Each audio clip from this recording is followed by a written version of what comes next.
I'm Sheryll Poe with freeenterprise.com, and we're sitting here today talking to Craig Zucker of Maxfield and Overton, a former maker of Buckyballs, and Nancy Nord, a former commissioner with the Consumer Product Safety Commission.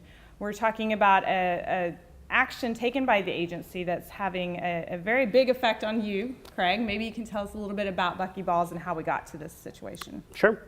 Well, Maxfield and Overton created a product called Buckyballs in 2009. It was a very popular adult desk toy, and it was me and a co-founder who literally put $1,000 each into the business, and there was no other investors or loans after that. It was a completely organically grown business. And it was a very, very popular product. Within a couple of years, we had a distribution network of a few thousand retail stores. We came out with other products, and we had created a brand that adults really connected with, and it was a great product. So it's important to know this was an adult product. This product was always marketed, labeled, and promoted for adults only. The packaging itself had 5 different labels on it to say, keep away from all children. The company had a sales restriction program on the types of retailers that the product could be sold in. And we had a very, very rigorous safety program to really ensure that the product wasn't getting into children's hands at all times. Now, Nancy, how did CPSC get involved? Well, the CPSC got involved because we started to get incident reports of young children swallowing Buckyballs. And if you swallow several high-powered magnets, they can cause really serious internal injuries. So it's something that the Consumer Product Safety Commission very rightly was concerned about. The concern I have is that the agency jumped from having a concern about the injuries to almost an immediate reaction of, okay, then we've got to take the product off the marketplace.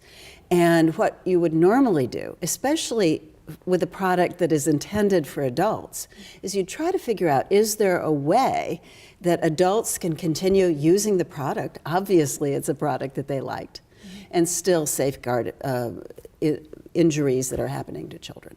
So what happened next? In 2012, in July of 2012, as we were in the middle of sort of creating this education program and working with the industry and trying to make everything more standardized, the commission came to us on July 25th, and they said, before we had a chance to roll this out and to really see if it could reduce the rates of incidents that were happening with children, that the company had to stop sell and recall all of its products. And when we offered various ideas and suggestions that didn't involve a recall, the commission filed an administrative complaint and sued the company on July 25th, 2012. Now, Nancy, how many incidences are we talking about that had been reported, and was there anything that was different about this procedure than previous procedures? Well, the agency had about 50 reported incidents, and we extrapolated from that 50 number to approximately 1,700 incidents that we thought had occurred. And the concern was, of course, that if a child swallows the magnet, the child may not tell their parent what they've done. They may not even recognize what they've done. But it really, the concern is that it's a bit of a hidden hazard. And I don't want to minimize the hazard of swallowing powerful magnets. It is a big concern. The problem is that the agency made the assumption during the 2012 period that this is a hazard that you can't warn against, that you can't educate, and that the only thing you can do to address it is to remove the product from the marketplace altogether. And as Craig indicated, the industry stepped up, came to the commission with a very aggressive consumer education plan. And the agency decided not to put that in place and not to try to let that work to see if we could address the hazards in that way. And that is the normal thing that we would do. Did they say why they weren't willing to wait for the consumer education program to go into effect? We had very little communication after we submitted this corrective action plan. But I just want to point out one thing that Nancy said. The estimates of 1,700 incidents. They're extrapolated. Well, I know that, but this is also all high-powered magnets, and so it's not just products made by Maxfield and Overton. This is all high-powered magnet sets, and I think that is an important distinction. How do you go from, okay, we're going to recall it, to now there's a procedure? Well, the agency staff asked Maxfield and Overton to recall the product on the theory that the product was defective, which is an interesting It's questionable, right? definition of the term. And when the company said no, then the agency staff put together a complaint which they brought to the commissioners for a vote. The commission, a majority of the commissioners voted to proceed. I voted not to go forward with the complaint because I had very serious concerns about it. So. I think what's interesting too about the complaint, and something that Maxfield and Overton always talked about after the complaint was filed, was this idea that warnings don't work and that warnings can't work when it comes to Buckyballs and magnets. And you know, the double standard that we tried to address in a lot of the marketing communications was that it is the regulatory scheme for thousands and thousands of other products. It's how the commission regulates things like laundry detergent pods, small parts, power tools, household cleaners. And so how can they work on some products, even products intended for children, and then not work on others when there's 5 warnings on the package and a very comprehensive safety program? Now, how much did all of these legal proceedings and this effort, how much did that cost you guys? It cost us the business. Well, ultimately, right? Yeah, I mean, look, from July 25th on, you had a company that was, we had a product that was popular, but, it was a team of 8 full-time employees. And, the commission at the time also went to some of the retailers and started communicating that it should come off shelves. Nancy wants to jump in. Is that unusual? Or? Well, that is unusual, and that's part of what has caused me so much concern about this case. In our act, it says that if the commission is really concerned that there is a product out there in the market that is causing harm, and we want to recall that product, we can go into federal district court and seek an injunction to have the product stop from being sold. And rather than do that, which is the way the law envisions the agency acting, we picked up the phone and started calling retailers. Now, if you're the retailer on the other end of the line, the government is calling you and saying, you're selling an unsafe product in our view, and it's not the only product you're selling, what is your reaction going to be? You're going to pull it off the shelves. Right. So basically, without any sort of due process or intervention by a judicial authority, like our statute envisions, we were able to just basically destroy the market for the product. And that really causes me concern as a safety regulator. I think there are rules in place that we should follow, just like there's rules in place that manufacturers and sellers should follow. And if we don't follow the rules, which I don't think we did in this case, then I think there's a bigger problem here that we need to address. Yeah, absolutely. Yeah, and I think that, the repercussions of what happened there is Maxfield and Overton basically went overnight from having 5,000 retail locations to having 0. And our insurance premiums for product liability went up 1,000%. And we were stuck with this infrastructure that supported a large wholesale program and all these sales reps. And all of a sudden the legal fees start piling on and insurance fees. And the company couldn't sustain it. It just wasn't sustainable anymore. And so over the course of about 5 months of losing money every month, the company made the decision to dissolve and to basically go away, and the products stop making products and stop distributing those products. And then that was it, right? Everybody went home and everybody was happy, and it was all just the start of the story. That would have been ideal, I think, at this point. So what happened? I took a little trip for a couple weeks. I came back to a nice amended complaint from the Consumer Product Safety Commission. So in February of 2013, the General Counsel's Office, the legal staff at the Commission, amended the complaint, and they decided to add Craig Zucker as an individual, in my individual capacity and capacity as the general manager of the company, as a party to the complaint. And so essentially saying that me as an individual would now be responsible, if the product is found to be defective, to administer the recall and to pay the refunds and costs of the recall, which the Commission estimated at over $57 million. So there's a lot of questions that arise from that. So amending a complaint, is that common with the agency? And naming an individual of a now defunct company, is that common? No, to my knowledge, it's never happened before. The agency is really taking a very innovative approach to the law here. That's a very nice way of putting it. There is a theory, it's called the responsible corporate officer theory, which holds that in some instances you can pull in a corporate officer, usually in a criminal matter. This is not a criminal matter. In fact, there are companies out there selling powerful magnets. So this product is perfectly legal to sell. It hasn't been banned. It hasn't been determined by anyone to be unsafe at this point.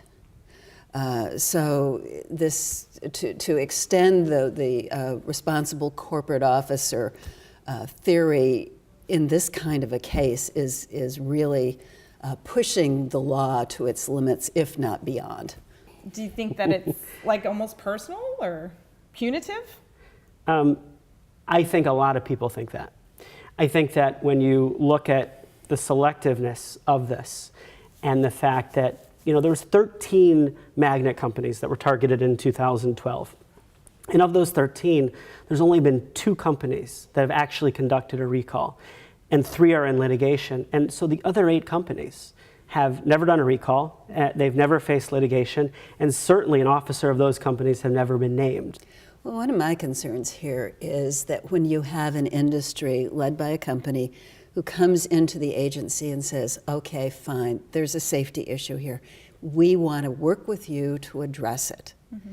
And here is a very, very aggressive program to do that. If the agency then turns around and says, no, warnings won't work, education won't work, even though their efforts to try them out were insipid at best, mm-hmm. then that really does dampen the enthusiasm of other business leaders, of other companies, to work with the agency to actually address consumer problems. I mean, at the end of the day, that's what we want to do. Right. Well, I was going to ask about that. Does this create the fact that they can go after Craig? I mean, what hope does any small business have who's trying to operate within that environment? Well, it creates the incentive to hide behind lawyers, and it creates the incentive to keep your head down. It creates the incentive not to want to work with the agency proactively mm-hmm. to address any problems that might come up. And at the end of the day, when you've got that kind of environment, consumers are on the losing end of that. And that is what causes me a great deal of concern. Yeah, no doubt.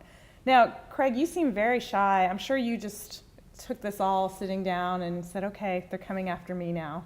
We came up with the idea of another campaign called United We Ball.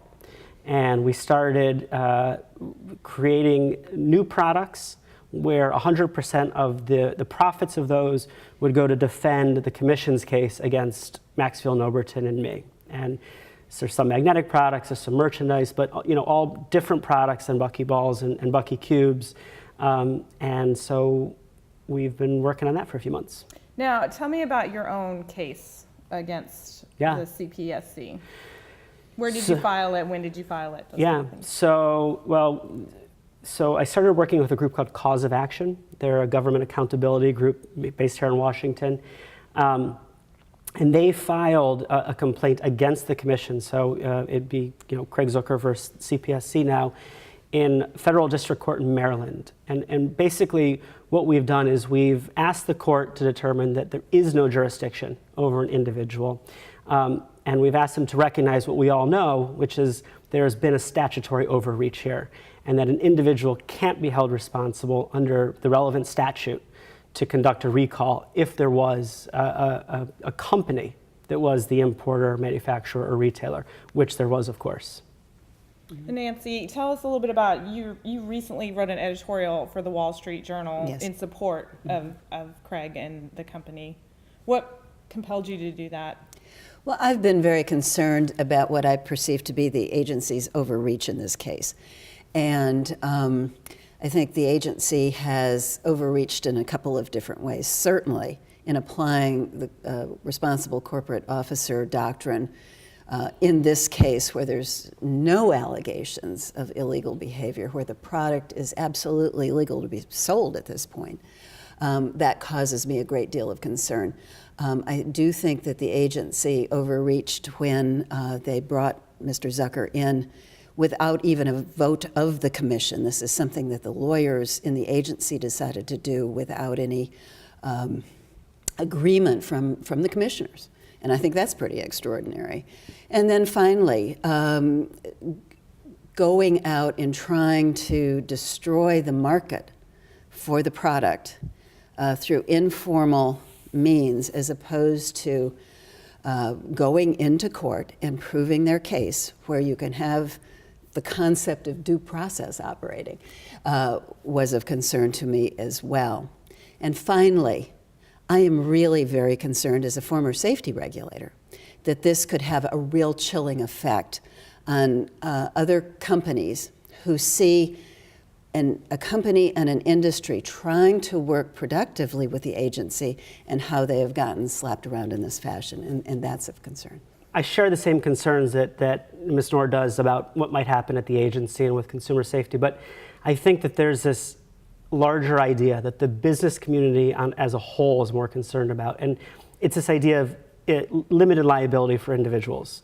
And so by applying the Park Doctrine in a case where there was no illegal activity, or there was no regulation or law was broken, that they're essentially trying to rewrite the laws of limited liability. And it really puts all officers, all entrepreneurs, and every manager of any company at risk.